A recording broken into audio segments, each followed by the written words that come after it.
कोटा का माहौल पढ़ाई के हिसाब से बहुत अच्छा है। इंटरनेशनल केमिस्ट्री ओलंपियाड 2024 जो है वो मैंने अभी तक जो पढ़ा है मुझे उसका काफ़ी फ़ायदा हो रहा है। बाल शक्ति पुरस्कार मुझे 2020 में मिला था। ऐसे कितने सारे बच्चे हैं जो यही सेम चीज़ों से गुजर रहे हैं और आगे जाकर वो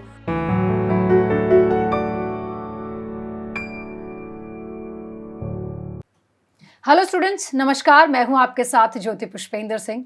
आज टॉपर्स टॉक शो में एक ऐसे स्टूडेंट की कहानी है जिसने देश का नाम रोशन किया। आईजेएसओ में 2 बार देश के लिए गोल्ड मेडल लेकर आए और यही नहीं, नेशनल, इंटरनेशनल और स्टेट लेवल पर अब तक वो 500 से भी ज्यादा मेडल लेकर आ चुके हैं।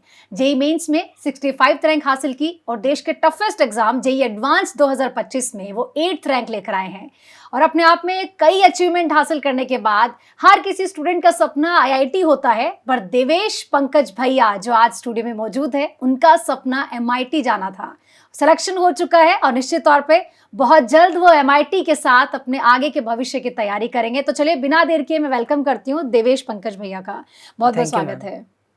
अच्छा देवेश, बहुत ही ज़्यादा मैं कहूँगी खुशी की बात है, जो सोचा था वो आपने हासिल कर लिया। एक के बाद एक सारे अचीवमेंट्स आपने हासिल किए हैं। फैमिली में कैसा माहौल है? मम्मी पापा का रिएक्शन क्या है? मेरे पेरेंट्स, मेरी बहन सब बहुत ज़्यादा खुश है। मेरे दादा दादी से कि सब लोग ऑब्वियसली इन चीज़ों पे जो आज तक हुए मतलब सब ओलंपियाड्स हुए, जेई हुआ या एमआईटी हुआ, सब चीज़ों से काफ़ी खुश रहते हैं और हमेशा सपोर्ट करते हैं। ओके, अच्छा देवेश, आपकी जर्नी के बारे में बहुत डिटेल से मैं जानना चाहूँगी। बैकग्राउंड में जाकर आपकी फैमिली से शुरुआत करते हैं। मम्मी पापा क्या करते हैं? आपकी दीदी क्या करती है? मेरे पापा आर्किटेक्ट है, मेरी मम्मी इंटीरियर डिज़ाइनर है। मेरी दीदी यूनिवर्सिटी ऑफ टोरंटो से कंप्यूटर इंजीनियरिंग परस्यू कर रही है। ओके, अच्छा, बहुत सारी गाइडेंस मिली होगी दीदी से निश्चित तौर पे। हाँ, बचपन से ही मतलब दीदी मुझसे 2 साल बड़ी थी, तो मैं दीदी जो करेगी वही मैं करते रहता था।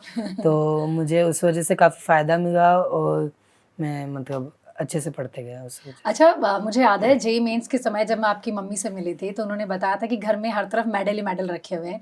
दोनों ही बच्चे शुरू से पढ़ाई में बहुत अच्छे हैं। पेरेंट्स के लिए इससे बड़ी खुशी की बात कुछ नहीं हो सकती कि बच्चे बहुत अच्छा कर रहे हैं लाइफ में। मम्मी का सपोर्ट आपकी जर्नी में कैसा रहा? मेरी मम्मी ने उनके इंटीरियर डिज़ाइनिंग की प्रैक्टिस छोड़ दी मेरे लिए ताकि वो मुझ पे फ़ोकस कर पाए। और मेरी मम्मी मेरे साथ में कोटा में रही काफ़ी सालों तक, तो ओके। उसमें मम्मी का काफ़ी सपोर्ट रहा और इसमें पापा का भी काफ़ी सपोर्ट रहा क्योंकि पापा अकेले घर पे रहे। मेस का खाना खाया पापा ने भी। जैसे आपने कहा मेस का खाना खाया और उन्होंने, मैं कहूँगी उनका भी स्ट्रगल कम नहीं था। बच्चों से भी दूर और एक तरह से जो परिवार को सँभालती है वो घर की गृहिणी होती है, और वही जब बच्चों के साथ रह रहे हैं तो निश्चित तौर पे बहुत अकेलापन उन्होंने भी महसूस किया होगा। लेकिन माता और पिता दोनों ही बच्चों की खुशी में खुश होते हैं, और जब बच्चे इतना अच्छा कर रहे हो ज़िंदगी में तो मुझे लग रहा है आज वो पूरा स्ट्रगल जो है वो वर्थ इट लग रहा होगा। अच्छा, आप कोटा कब आए, दोनों ही भाई-बहन, और कब आना ये तय किया? क्या ये मम्मी-पापा का फैसला था कि हमें आगे अगर बच्चों को पढ़ाना है तो कोटा जाना चाहिए, या आप लोगों ने रिसर्च किया अपने हिसाब से और आप ही कोटा आए? मैं आर्यन कोटा से 6th स्टैंडर्ड से जुड़ा हुआ हूँ। जब मैं 5th स्टैंडर्ड में था तब मेरा टैलेंट टेक्स्ट में रैंक आया था। मेरी दीदी 7th में थी तब उनका भी आया था। ओके, तो कौन सी रैंक आई थी, पूछ सकती हूँ? मेरी 14 आई थी। ओके। तो मेरी बहन यहाँ कोटा तो फर्स्ट टाइम आए थे पेरेंट्स के साथ। तो हमें कोटा मतलब काफ़ी बढ़िया लगा एज अ प्लेस। मतलब यहाँ का जो माहौल है वो फर्स्ट टाइम तब देखा तो पता चला कि मतलब बच्चे पढ़ते हैं बहुत कुछ। कोटा का माहौल पढ़ाई के हिसाब से बहुत अच्छा है। आप खुद इस माहौल में बैठे रहोगे तो आप खुद पढ़ने लग जाओगे। तो इस माहौल की वजह से हमने डिसाइड किया कि मैं कोटा ही अपनी फर्दर ये स्टडी परस्यू करूँगा और फिर मैं तब से कोटा में हूँ। ओके। अच्छा, टैलेंट टेक्स आपने एग्ज़ाम दिया, ओलंपियाड्स आपने बहुत दिए हैं, इंटरनेशनल लेवल पे आप गए हैं, और मैं कहूँगी ये एक्सपीरियंस कैसा था जब वहाँ अलग-अलग कंट्रीज़ से जो भी स्टूडेंट्स हैं, और वो भी फ़िल्टर होके जो स्टूडेंट पहुँचते हैं, ब्राइट स्टूडेंट्स, उनसे मिलने का एक्सपीरियंस कैसा था? जैसे इंटरनेशनल ओलंपियाड्स में भी जो स्टूडेंट्स होते हैं वो ज़िंदगी भर के लिए एक कनेक्शन होता है। यहाँ कोई भी बच्चे हो, इंटरनेशनल ओलंपियाड्स के हो, जो इंडिया का जो ओसीएससी होता है उस कैंप के हो, या आर्यन कोटा के अपने बैचमेट्स हो, ये जो कनेक्शन है ये यहाँ नहीं है कि बस एक ही जगह पर है उसके बाद में ख़त्म। यही लोग वापस आते हैं ज़िंदगी में आगे, फ्यूचर तक। ज़िंदगी में मुझे आगे भी यही दोस्त लोग काम आएंगे। तो इस पूरे जर्नी में मतलब जो दोस्तों का जो पार्ट है वो कॉमन रहा है और उनके साथ ही मतलब आगे बढ़े हैं, सब लोग साथ ही आगे बढ़े। तो निश्चित तौर पे ये बात सच है, भले ही कहीं भी आपको मिल रहे हो, साथ में स्टूडेंट्स हैं या जो भी आपके क्लासमेट्स हैं, वो निश्चित तौर पे आपको लाइफ टाइम याद रहते हैं और वो आपकी जर्नी में किसी न किसी वे में आपको सपोर्ट कर रहे होते हैं। अच्छा, अभी तक आप कहाँ-कहाँ गए हो? कौन-सी कंट्रीज़ में गए हो अपने एग्ज़ाम के regarding? International junior science olympiad 2021 में दुबई में था। इंटरनेशनल जूनियर साइंस ओलंपियाड 2022 में कोलंबिया साउथ अमेरिका में था। इंटरनेशनल केमिस्ट्री ओलंपियाड 2024 जो है वो सऊदी अरेबिया रियाद में था। एंड इंटरनेशनल केमिस्ट्री ओलंपियाड 2025 अभी जो होना है वो दुबई में। क्या बात है, बहुत कम एज में आपने, मैं कहूँगी कि काफ़ी अलग-अलग कंट्रीज़ आप घूम लिए हैं। अच्छा, क्या कहोगे ये सब चीज़ें किस तरह से आपकी जर्नी में आपको आगे बढ़ने के लिए हेल्प करती है? क्या देवेश मैं ये समझूँ कि एक स्टूडेंट को जब समय-समय पे वो अच्छा करता है और रिवॉर्ड मिल रहा है, शाबाशी मिल रही है, कुछ उसने हासिल किया है और उसको मतलब सबके सामने सम्मानित किया जा रहा है, तो वो खुशी बहुत बड़ी होती है, वो मोटिवेट करती है आगे बढ़ने के लिए? ये खुशी मतलब काफ़ी मोटिवेट करती है किसी भी स्टूडेंट को कि मैंने अभी तक जो पढ़ा है मुझे उसका काफ़ी फ़ायदा हो रहा है और मैं सही डायरेक्शन पे जा रहा हूँ, इसकी एक गारंटी मिलती है। तो उस वे में काफ़ी मोटिवेटिंग और काफ़ी फ़ायदेमंद चीज़। अच्छा, जेईई की प्रिपरेशन सीरियसली कब करना आपने शुरू किया? मैंने 10th कौन सी स्टैंडर्ड क्लास से से? शुरू किया। 10th से। अच्छा। अच्छा, अगर मैं पूछूं कि क्लासरूम में किस तरह से आप लोग पढ़ाई करते थे? लाइक जेईई एक बहुत टफेस्ट एग्जाम है, लाखों स्टूडेंट हर साल उसके लिए प्रिपरेशन करते हैं। किसी का टारगेट शायद मेंस तक होता है, किसी का एडवांस तक होता है। आपकी जर्नी में कैसे उतार चढ़ाव हुआ है, आपने कैसे संभाला? मैंने 10th स्टैंडर्ड से हमारा बैच शुरू हुआ, तो तभी से ही हमने जेईई की तैयारी शुरू की। और जो एलन का मटेरियल जो टीचर्स बोलते हैं हम सभी बच्चे वही करते गए, मैं भी वही करता गया और टाइम टू टाइम चीज़ें सब करते जाने पे हो जाता है। अच्छा, दीदी कब तक थी आपके साथ यहाँ पे? मेरी दीदी 12th स्टैंडर्ड तक थी, जब वो 12th तक थी तो तब मैं आप कौन 10th सी तक क्लास में थे? 10th। 10th में थे, ओके। दीदी उसके बाद ऑफ कोर्स कौन से शहर में है अभी? मेरी दीदी यूनिवर्सिटी ऑफ टोरंटो में है, कनाडा। ओके, क्या बात है। तो निश्चित तौर पे दीदी से बहुत सारी आपको गाइडेंस मिली है। भाई बहन कैसा बॉन्ड शेयर करते हो साथ में, और दीदी कैसे गाइड करती थी जब तक दीदी यहाँ पे थी? मतलब जो दीदी करती थी मैं वो करता था, तो इस लाइन मतलब से मैं समझ रही हूँ बहुत अच्छी बॉन्डिंग आप दोनों भाई बहन शेयर करते हो। एक कंपटीशन टाइप था मेरे लिए कि ओके। मैं दीदी जैसा करूँगा, यही करूँगा मैं जो दीदी करेगी, मुझे भी मेडल चाहिए, मुझे भी ओके। चाहिए। तो उस चक्कर में मैं काफ़ी कुछ सीखा हूँ। तो दीदी मुझे सिखाती भी थी, दीदी काफ़ी सपोर्ट करती थी, ताकि तब आज भी सपोर्ट करती है, आज भी मुझे समझाती है क्या करना चाहिए कॉलेज में। अभी जो भी पढ़ाई है आगे उसमें कैसे क्या क्या पढ़ना चाहिए वगैरह वो सब अभी भी मुझे सपोर्ट करती है, अभी भी मुझे गाइड करती है। एक मेंटर करके बचपन से मेरी दीदी बहन प्यार से रही आपको है। क्या बुलाती है?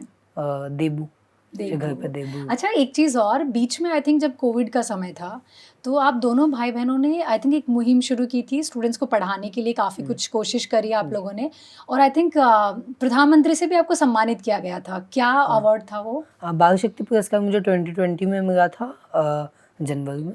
ठीक तो है। पीएम से मिलने का मौका मिला? जी मैम। तो पीएम और राष्ट्रपति दोनों से मैं तब मिला था और वो काफ़ी मोटिवेटिंग रहा था मेरे लिए। और मेरे दीदी के साथ में मैंने एक एनजीओ शुरू किया था, फन लर्निंग यूथ नाम से, वो अभी भी चल ही रहा है। तो उसमें हम जो बच्चे हैं जो स्कूल ना जा पाए कोरोना के समय पे, उन्हें सिखाते थे ताकि वो पढ़ाई से दूर ना हो, क्योंकि हमने देखा था बहुत सारे बच्चे वो पढ़ाई से दूर होकर छोटे छोटे जो काम होते हैं ताकि उनमें थोड़ा फैमिली में थोड़ा और पैसों का कंट्रीब्यूशन हो जाए, उसके लिए वो वही काम करने लग जाते हैं। इसका और ख्याल फिर कैसा आया दोनों भाई बहनों को? हमने हमारे घर पे देखा था, हमारे जो होम मेकर थी, मतलब हमारी जो बाई थी, उनके बच्चे उनके साथ आने लग गए थे बस काम में हेल्प करने के लिए। ओके। तो तब से हमने देखा कि मतलब वो स्कूल नहीं जाते थे, उनसे पूछा कि स्कूल क्यों नहीं जाते, तो क्योंकि ऑनलाइन स्कूल तो पॉसिबल नहीं थी, हमारे पास में मोबाइल नहीं है और फिर हमें पॉसिबल नहीं है पढ़ना, तो हम अब मम्मी के साथ काम पे आते हैं। तो वो उनका रिप्लाई था। तो उससे हमें समझा कि ऐसे कितने सारे बच्चे हैं जो यही सेम चीज़ों से गुजर रहे हैं और आगे जाकर वो शायद वापस कभी पढ़ाई में जुड़ ना पाए, इवन 2-3 साल बाद जब कोरोना ख़त्म हो जाएगा उसके बाद भी। ओके। तो अच्छा, आप लोगों ने अपनी स्कॉलरशिप भी उस काम में ही लगाई? जी मैम, उसमें जो फंडिंग रिक्वायरमेंट थी वो मैंने और मेरे दीदी ने अपने जो स्कॉलरशिप और अवार्ड मनी जो होता है उससे दिया था। आपके मम्मी पापा का इसमें सपोर्ट रहा पूरा? जी, मेरे मम्मी पापा ने पूरा सपोर्ट किया। ओके, चलिए आपकी जेईई की जर्नी पे वापस आते हैं, क्योंकि निश्चित तौर पे बहुत सारे स्टूडेंट्स ये ज़रूर जानना चाहेंगे कि आपने कैसे उसके लिए तैयारी की, कैसे पढ़ाई करी। अच्छा, आप तीनों सब्जेक्ट को कैसे मैनेज करते थे? फिज़िक्स, केमिस्ट्री, मैथ्स को आप कितना टाइम देते थे? आपका क्या तरीका था उन्हें पढ़ने का? तीनों सब्जेक्ट इक्वल है हमारे लिए, सबके लिए। मैथ्स को मैं पर्सनली ज़्यादा ध्यान देता था क्योंकि मैथ्स मतलब ज़िंदगी भर काम आएगा और मुझे मज़ा आता था। ओके, आपका फेवरेट सब्जेक्ट है? Yes ma'am. सो मैथ्स, फिज़िक्स, केमिस्ट्री तीनों को इक्वल टाइम देते हुए आपको मतलब हर एक चीज़ पे रिवीजन टाइम टू टाइम और प्रैक्टिस और थियरी पढ़ना वगैरह, कॉन्सेप्ट स्ट्रॉन्ग करना, उन सब पे फोकस रखना चाहिए। जैसे मैथ्स में आपको प्रैक्टिस ही ज़्यादा रहती है मैथ्स में, डिफरेंट टाइप के क्वेश्चन, डिफरेंट मैनिपुलेटिव मेथड्स, वो सब प्रैक्टिस के साथ में धीरे धीरे आ जाता है, तो मैथ्स वैसे प्रॉब्लम नहीं होता है। फिज़िक्स में भी सही चीज़, सही कॉन्सेप्ट सही जगह पे लगाना, लंबे क्वेश्चन की रीडिंग की प्रैक्टिस वो भी बहुत बार काम आती है। एंड लंबे क्वेश्चन को सही तरह से कम समय में एनालाइज करके समझना और उसे फिज़िक्स में अप्लाई करना। केमिस्ट्री में भी फिज़िकल केमिस्ट्री में काफ़ी कुछ सिमिलर ही होता है फिज़िक्स जैसा। एंड आईओसी ओसी में आपको कुछ चीज़ें याद रखनी होती है और वो याद करनी ही पड़ती है, सभी को करनी पड़ती है।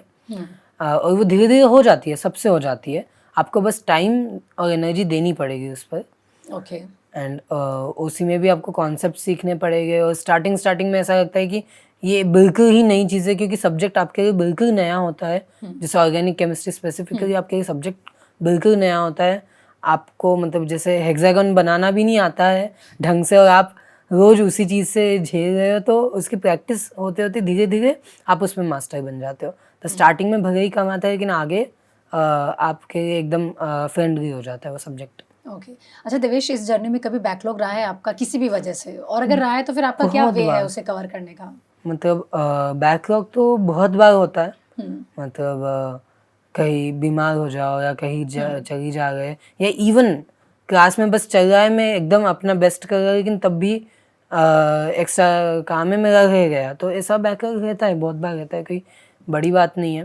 तो जैसे मैं उसके लिए ऐसा करता था कि ये असाइनमेंट मेरा बचा हुआ है, तो आज मैं इसमें से इवन नंबर के क्वेश्चन करता हूँ, कल मैं ऑड नंबर के क्वेश्चन करूँगा, तो असाइनमेंट रिलेटेड फास्ट खत्म होते हुए लगता है। ओके। फीलिंग आती है कि जल्दी हो गया। ओके। अच्छा देवेश, क्लासरूम में कैसा माहौल रहता था? क्योंकि रिजल्ट आने के बाद सारे जो भी बच्चे हैं टॉपर्स को मैंने आप सबको साथ में देखा, बहुत अच्छी, मैं कहूँगी बैचमेट्स में बहुत अच्छी बॉन्डिंग थी, और देख के लग भी रहा था कि बहुत ही हेल्दी कंपटीशन में आप लोग आगे बढ़े हैं। तो एग्जैक्टली कैसा माहौल और कौन कौन फ्रेंड है आपका? क्लासरूम में मतलब माहौल हमेशा हमारा कंस्ट्रक्टिव डिबेट, कंस्ट्रक्टिव डिस्कशन के ऊपर रहता था कि स्टूडेंट्स भी हम लोग हमारे किसी भी क्वेश्चन की कोई नई मेथड हो या कोई मेथड हो वो कितनी ख़राब हो, वो मेथड भी डिस्कस करते हुए, किसी ने कोई क्वेश्चन सॉल्व किया, उसका आंसर कुछ हो रहा है किसी और मेथड से, तो उस मेथड में एग्जैक्टली कहाँ प्रॉब्लम है, उसमें सबको उस वे ऑफ उस वो जर्नी में आपको समझता है, हर चीज़ आपकी कॉन्सेप्चुअली क्लियर होती है और टीचर्स भी उसमें सपोर्ट करते हैं आपको, जो भी डाउट आए कुछ भी हो।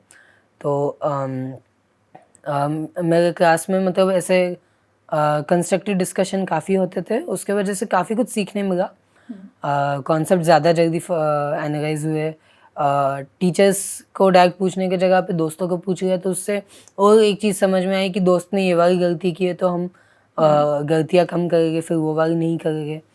और किसी क्वेश्चन को इवन गलत तरह से भी सही आंसर आने की मेथड भी सीख ली।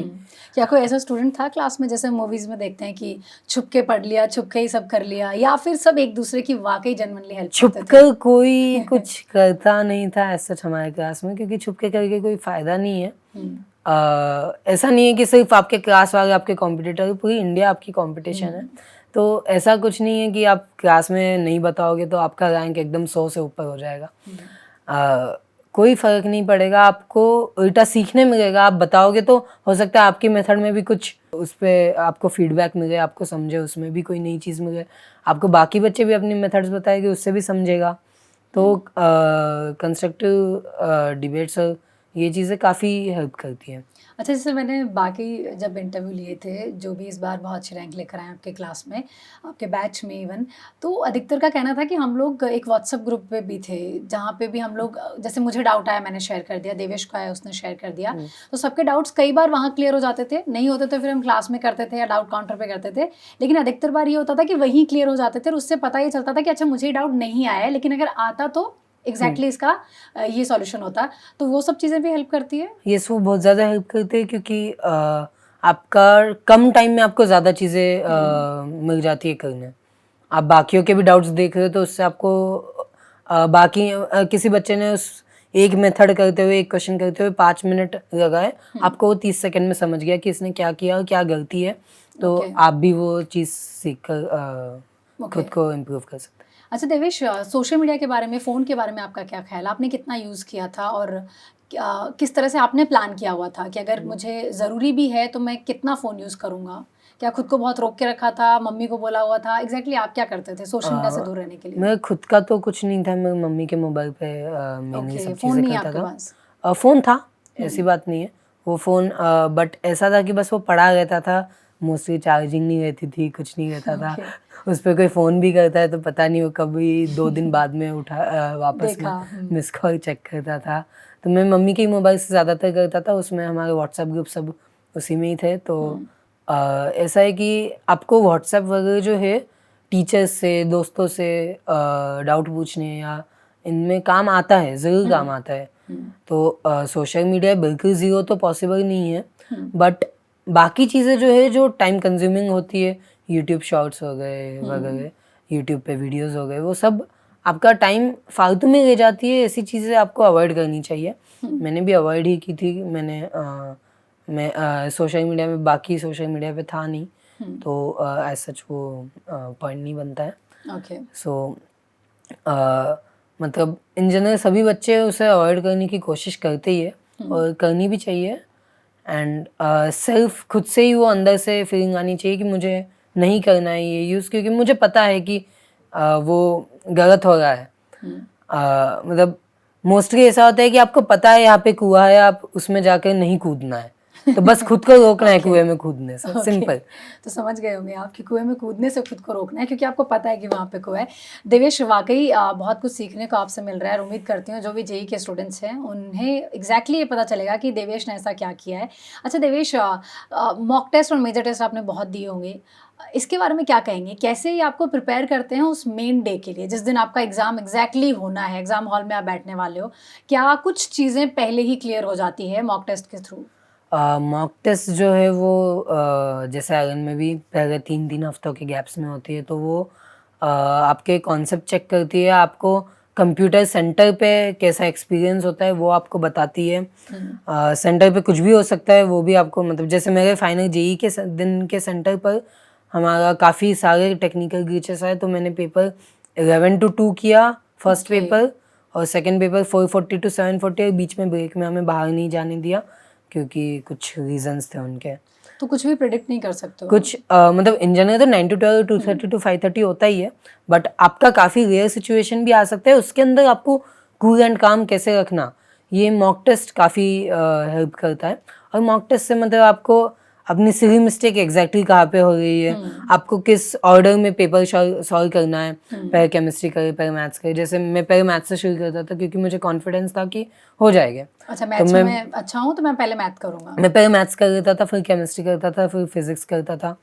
तो वो ऑर्डर जो आपका है वो आपको डिसाइड करने के लिए काफ़ी सारे टेस्ट कर करके ट्राई आउट करना पड़ेगा।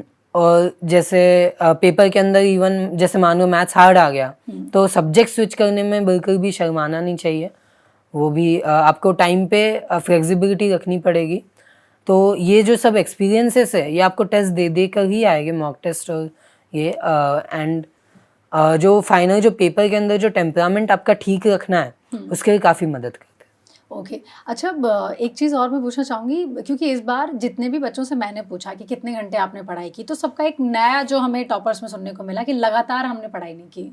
मतलब मैं लगातार 8 घंटे एक जगह बैठ के नहीं पढ़ रहा हूँ। तो देवेश का क्या था? आपका क्या वे था? डेली बेसिस पे क्लास अटेंड करने के बाद कितने घंटे दिए पढ़ाई को? मतलब जैसे क्लास हमारा सुबह 8 बजे होता था, तो उससे पहले मैं रात को नहीं पढ़ता हूँ, मैं सुबह पढ़ता था। अच्छा, अर्ली बर्ड तो है। मैं सुबह 5 बजे उठता था, फिर जितनी पढ़ाई हो पाती है 6 साढ़े 6 तक। हुँ, उसके बाद में फिर मैं योगा करता था थोड़ा, नाइस। क्योंकि मतलब टीचर्स ने बोला था करना है, तो मैं योगा करता टीचर्स ने था। बोला है। ओके। मुझे मतलब योगा एक्चुअली काफ़ी हेल्प किया हुँ, सिली मिस्टेक्स रिड्यूस करने के लिए, फोकस्ड रहने के ओके। एग्ज़ाम के अंदर। तो टीचर्स की बात माननी चाहिए ऐसे टाइम पे। लगता है कि यार इतना कोई फ़ायदा हो नहीं रहा है, लेकिन एंड में जाके होता है। हुँ, कुछ चीज़ें ऐसी भी होती हैं। फिर मैं 8 से 1 बजे तक हमारी क्लासेस होती थी, फिर मैं 1 बजे 1 घंटा गैप लेता था, फिर 2 से शाम तक पढ़ता था, और उसमें मतलब ब्रेक्स होते ही है हुँ, ऑब्वियसली। हुँ, कॉन्स्टेंटली आप नहीं बैठ सकते, हो नहीं पाता हुँ, है। तो अपने मन के हिसाब से थोड़े-थोड़े ब्रेक्स लेने चाहिए। बीच में बाहर डाउट काउंटर पे जाके आए टीचर से भी एक बार मिल लिए हुँ, वगैरह, डाउट्स पूछ लिए, तो उसमें भी ब्रेक्स हो जाते हैं। और सब्जेक्ट स्विचिंग काफ़ी हेल्प करता है कि मैं आधा घंटा आईओसी पढ़ गया, बहुत मैं थक गया हूँ, अब मैं शिफ्ट करके फिज़िक्स पे चली जाता हूँ, तो हुँ। ऐसी उससे चीज़ें भी बोर भी हेल्प नहीं हो रहे हो। करती है। हुँ, तो आप एक जगह पे ऐसा नहीं है कि आपको फिज़िक्स 2 घंटे पढ़ना ही है, आज मैं 2 हुँ, घंटे पढ़ रहा हूँ, तो 2 घंटे एक सिटिंग में ही करना है। आप हुँ, 2 सिटिंग 3 सिटिंग्स में कर सकते हो, कोई प्रॉब्लम नहीं है। ओके। और लॉन्ग सिटिंग्स की आदत होनी चाहिए, 3 घंटे स्पेशली, क्योंकि हुँ, फाइनल एग्ज़ाम 3-3 घंटे होते हैं, तो बैठने की आदत होनी चाहिए। वो एंड तक आपको प्रैक्टिस करते-करते लानी है, वो हो जाती है। ओके। अच्छा, एक चीज़ आपने मेंशन की कि आपने योगा किया है और उससे आपको हेल्प भी मिली है। तो अगर मैं पूछूँ कि पढ़ाई के अलावा अदर एक्टिविटी कितनी ज़रूरी है और आपने क्या-क्या किया है? लाइक क्या पसंद है आपको? क्या कुछ गेम्स खेलना पसंद है आउटडोर? बाकी अदर एक्टिविटी करनी चाहिए, कुछ ना कुछ फिजिकल थोड़ा। हुँ, सबका अलग-अलग होता है, कोई क्रिकेट खेलता है, कोई टेबल टेनिस खेलता है। मैं योगा के जाता था, थोड़ा-थोड़ा वॉकिंग करता था। हुँ, तो ताकि थोड़ा-सा पढ़ाई से अलग चीज़ कुछ करके, ताकि अपना माइंड थोड़ा रिफ्रेश हो जाए और दिन के लिए तैयार हो जाए। ओके। उसके लिए कुछ ना कुछ करना ज़रूरी है। तो वो आपकी चॉइस के ऊपर डिपेंड है कि आपको क्या पसंद है। हुँ, और बस मतलब आप अपना माइंड रिफ्रेश करने के हिसाब से, ऐसा नहीं कि मोबाइल हुँ, गेम्स खेलिए, लेकिन कुछ फिजिकल आउटडोर जाकर। ओके। अच्छा, जेईई की जर्नी में भी थे, लेकिन एमआईटी ही मुझे जाना है, ये कब तय किया और उसके लिए कब से प्रोसेस या जो भी चीज़ें होती हैं, आपने कब शुरू करी? मैंने 10th 11th में डिसाइड किया था कि एमआईटी एक अच्छा ऑप्शन है, मुझे ट्राई तो ज़रूर करना चाहिए। हुँ, तो फिर एमआईटी की जर्नी के लिए कुछ एग्ज़ाम्स एक्स्ट्रा देने में पड़ते हैं। हुँ। जैसे कि और अगर आप बताना जैसे चाहें तो? एसएटी होता है, वहाँ पे इंग्लिश और मैथ्स का टेस्ट होता है। हुँ, वो मतलब मैथ्स तो बेसिक लेवल पे ही होता है, इंग्लिश थोड़ा फॉरेन के हिसाब से उस लेवल पे होता है। देन एपी नाम की एग्ज़ाम होती है, वो ऑप्शनल होती है, हुँ, लेकिन वो भी हेल्प करती है। ओके। देन एक इंग्लिश की और एक सप्लीमेंट्री टेस्ट देनी पड़ती है। हुँ, तो इसमें एलन ग्लोबल स्टडीज़ डिवीज़न जो है, वो आईआईटी के साथ-साथ ही आपका कैसा हो पाए उसमें मदद कर देता है। ओके, तो आईआईटी के साथ-साथ वो करना पॉसिबल हो जाता है, जो मैंने किया था। Okay. Hmm, so it was not a problem. और फिर एमआईटी का एडमिशन का फॉर्म भरना पड़ता है। हर हुँ, कॉलेज का डिफरेंट होता है, तो जैसे एमआईटी का मैं स्पेसिफिकली बताऊँ तो हुँ, उसमें फॉर्म में कुछ 3-4 एसेज होते हैं 250 वर्ड्स के। ओके। और आपको मतलब बस वो भर के सबमिट करना है, अपने सब अचीवमेंट्स डालने हैं, आपने जो ज़िंदगी जो में भी क्या-क्या किया किया है, है। बचपन मतलब से लेके अब तक। बेसिकली वो ये चेक करना चाहते हैं कि आप एमआईटी के लायक हो या नहीं, और एमआईटी आपके लायक है या नहीं। दोनों चीज़ें चेक करते हुए वो आपको एडमिशन देते हैं, ओके। और मतलब क्या एक आपको जो आई फ्यूचर के थिंक लिए जैसे वेद से भी हमने पूछा था इंटरव्यू में, जो एक इंटरव्यू होता है उनकी साइड से, उसमें एग्ज़ैक्टली आपका एक्सपीरियंस कैसा रहा? इंटरव्यू मतलब वो एक ऑप्शनल टाइप ऑफ इंटरव्यू रखते हैं। मतलब वो ऐसा नहीं है कि आप एक स्टेज से दूसरी स्टेज सेलेक्ट हुए, अब आप इंटरव्यू दोगे, अब आप इंटरव्यू में सेलेक्ट हुए तो आप सिलेक्टेड हो। वो ऐसा नहीं, वो एप्लीकेशन के पैरेलल चलता है।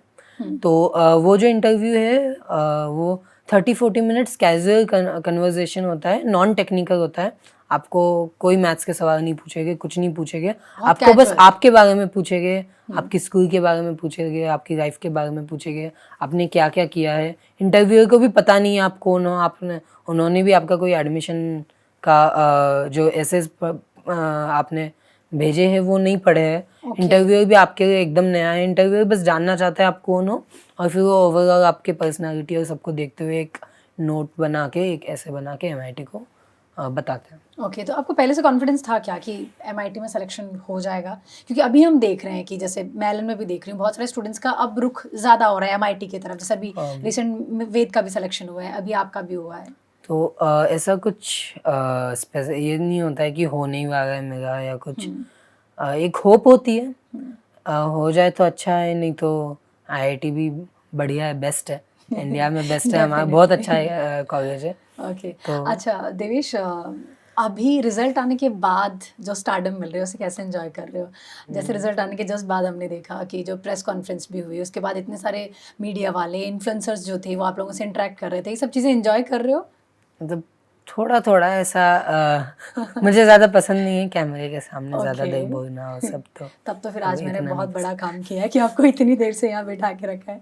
ओके, एग्जैक्टली, फिर भी अपना एक्सपीरियंस बताओ अगर किस तरह की बातें आपस में हुई है आपके बैचमेट्स में, क्योंकि मैंने देखा बहुत मस्ती कर रहे थे आप लोग। हाँ, मतलब हम लोग मोस्टली मस्ती ही करते रहते स्टेज पर भी, तो मतलब बस कौन आंसर देगा उस पर, हाँ, एक हम देख रहे हम थे आप एक लोग। दूसरे को हाँ आगे बढ़ाओ, तू आंसर दे, मैं नहीं दे रहा हूँ।